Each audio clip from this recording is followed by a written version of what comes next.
Comme nous l'avons vu dans la précédente lettre, les élans de vie aspirent constamment à sortir de l'ombre en sollicitant le regard aimant, bienveillant, de l'être que nous sommes, pour vivre leur transmutation et, par là, retrouver leur mouvement et manifester leur nature. Dès lors,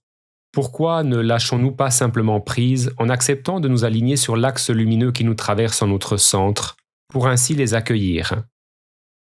Cette action intérieure nous permettrait en effet de rétablir l'unité à l'intérieur de nous et de réaliser la transmutation des blessures de l'âme, selon un processus de catharsis graduel qu'il n'est même pas nécessaire d'amorcer et de contrôler soi-même, puisque la sortie des ombres hors du subconscient est accomplie par l'intelligence de l'âme elle-même. Eh bien, si cette dynamique d'accueil inconditionnel est si difficile à vivre dans les faits, c'est à cause de la peur de revivre le sentiment désagréable de la culpabilité,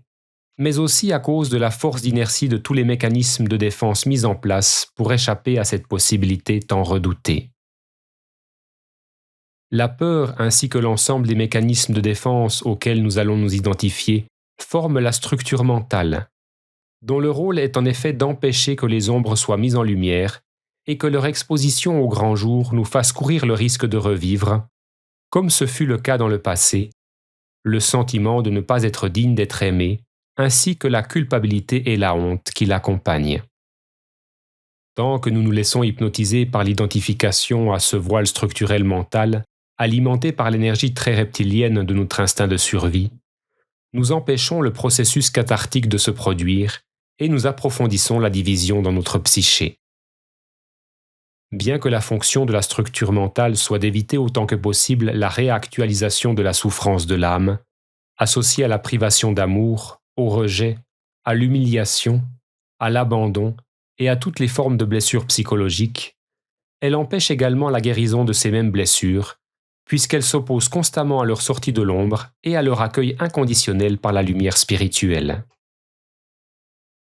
En cela, la structure mentale est le résultat direct de l'influence du principe de la division au sein de la psyché.